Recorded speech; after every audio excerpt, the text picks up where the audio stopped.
Hello students. आपका जो logical reasoning वाला चैप्टर है उसमें एक टॉपिक दिया हुआ है प्रमाण।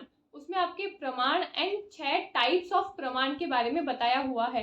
तो आज हम प्रमाण को और उसके 6 टाइप्स को इजीली समझने की कोशिश करेंगे।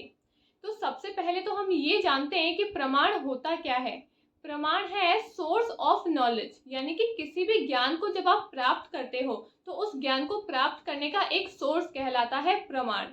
और उसी प्रमाण के 6 टाइप्स हैं, यानी कि हम किसी भी नॉलेज को 6 तरीकों से प्राप्त कर सकते हैं। काफी सारे और भी तरीके हैं ज्ञान को प्राप्त करने के, लेकिन हमारे सिलेबस में सिर्फ 6 टाइप से दिए हुए हैं, तो हम सिर्फ उन 6 टाइप्स को ही पढ़ेंगे। तो सबसे पहला प्रमाण है आपका प्रत्यक्ष प्रमाण। प्रत्यक्ष प्रमाण जैसे कि नाम में ही लिखा हुआ है प्रत्यक्ष, कोई चीज जो आपके प्रत्यक्ष है। तो प्रत्यक्ष प्रमाण क्या कहता है, जब आप किसी भी ज्ञान को प्राप्त करते हो अपने सेंसेस के थ्रू। आपके जो भी सेंसेस होते हैं ना, आपके आईज, आपके नोज, आपके टंग, आपकी स्किन, आपके ईयर्स, तो आप किसी भी ज्ञान को अपने सेंसेस के थ्रू रिसीव करते हो। यानी कि आप जब किसी भी ज्ञान को अपने सेंस के थ्रू प्राप्त करते हो तो उसको प्रत्यक्ष प्रमाण कहते हैं। जैसे कि एग्जाम्पल लेके बताती हूँ, अगर मैं आपसे पूछूं कि आज बताओ आपके घर पे क्या बना है, तो आप कैसे बताओगे? आप देख के बता सकते हो कि आज मेरे घर पे बिरयानी बनी है, या फिर आप उसकी स्मेल को स्मेल करके बता सकते हो कि भाई खुशबू तो बिरयानी की आ रही है, तो लगता है आज बिरयानी बनी है ना। या फिर आप टेस्ट करके बता सकते हो कि ये खाने का जो टेस्ट है वो बिरयानी के जैसा लग रहा है, तो हो सकता है कि आज मेरे घर पे बिरयानी बनी है। तो आपने कैसे नॉलेज को प्राप्त करी, आपने ज्ञान प्राप्त कैसे करा? प्रत्यक्ष के थ्रू, यानी कि अपने सेंस ऑर्गन्स के थ्रू। तो जब भी हम अपने सेंसेस के थ्रू ज्ञान को प्राप्त करते हैं उसको कहते हैं प्रत्यक्ष प्रमाण। दूसरा आपका प्रमाण है अनुमान। अनुमान का मतलब है जब आप किसी भी चीज के ऊपर अपना अनुमान लगाते हो, यही होता है आपका अनुमान प्रमाण। अनुमान प्रमाण में क्या होता है, आपको किसी भी चीज की पहले नॉलेज है और उस नॉलेज के आधार पे आप अपना अनुमान लगा रहे हो कि ऐसा हो सकता है, तो उसको कहते हैं अनुमान प्रमाण। फॉर एग्जाम्पल, अगर किसी घर से कोई धुआं निकल रहा है, अगर किसी घर से धुआं निकल रहा है तो आप क्या अनुमान लगाओगे? आप यही अनुमान लगा सकते हो कि लगता है उस घर में आग लग रही हो, उस घर में आग लगी हो इसीलिए वो धुआं निकल रहा है। क्यों? क्योंकि आपको ये प्रायर नॉलेज है कि जहां भी आग लगती है वहां पे धुआं होता ही होता है।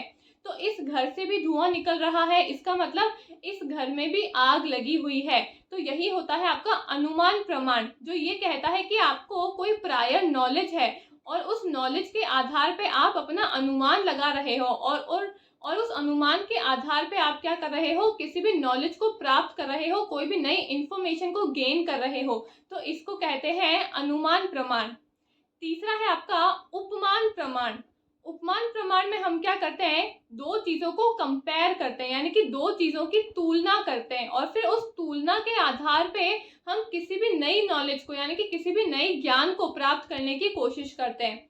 जैसे कि अगर मैं आपको एग्जाम्पल देके बताऊं कि मैंने आपसे कहा कि आप जब भी 4 पैर वाले किसी भी जानवर को देख लो तो समझ जाना कि वो कुत्ता ही होगा।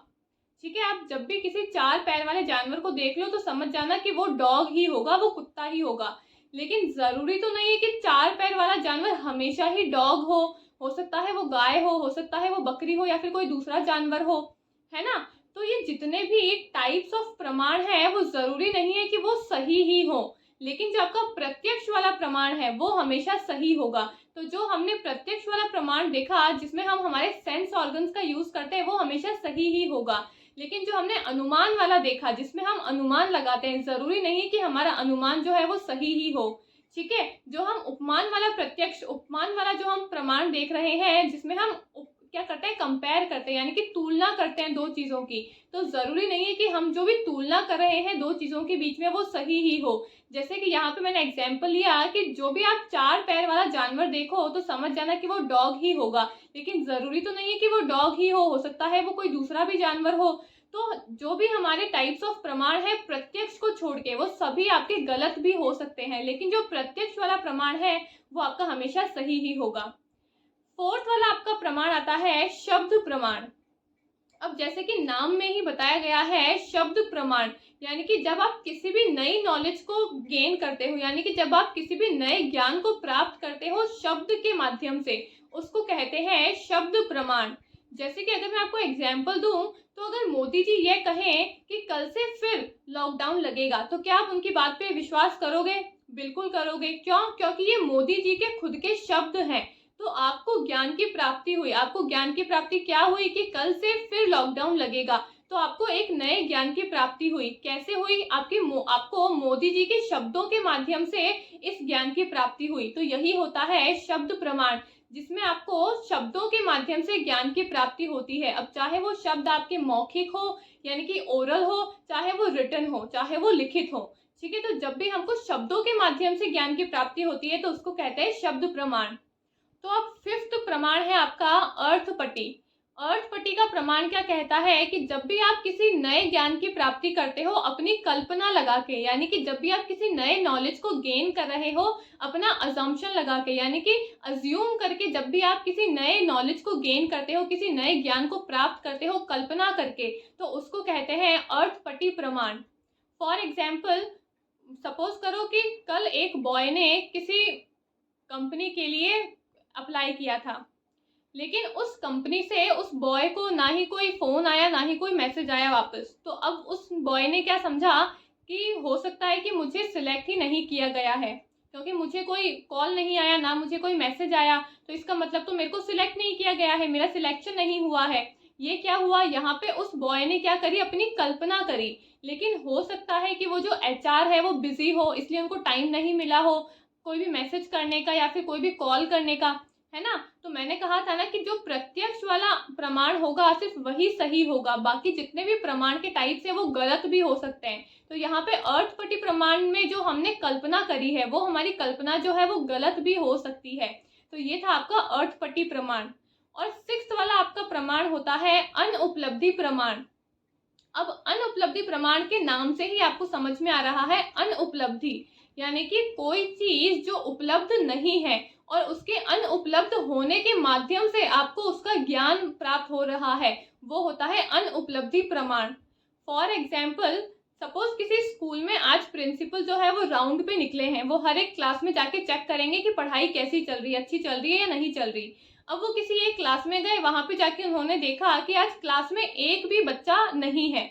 तो उन्होंने क्या करा? उस अनुपलब्धि से उन्होंने क्या ज्ञान प्राप्त करा कि क्लास में एक भी बच्चा उपलब्ध नहीं है, इसका मतलब आज सभी बच्चों ने बंक मारा है। ठीक है, लेकिन जरूरी तो नहीं है कि उन्होंने जो ज्ञान प्राप्त करा अनुपलब्धि के माध्यम से वो सही ही हो सकता है कि आज उस क्लास का गेम्स पीरियड हो, तो सभी बच्चे गेम्स खेलने के लिए गए हो बाहर गार्डन में, या फिर हो सकता है कि उस क्लास का आज डांस का पीरियड हो, तो सभी बच्चे डांस प्रैक्टिस के लिए गए हो। तो जरूरी तो नहीं है कि अनुपलब्धि से जो भी हमको ज्ञान प्राप्त हुआ है वो सही ही हो। तो ये होता है अनुपलब्धि प्रमाण, जहाँ पे हम किसी भी ज्ञान को प्राप्त करते हैं उसकी अनुपलब्धि के माध्यम से। तो ये थे आपके 6 तरीके के प्रमाण। आई होप आपको अच्छे लगे होंगे, इजी लगे होंगे, समझ में भी आए होंगे। Thank you.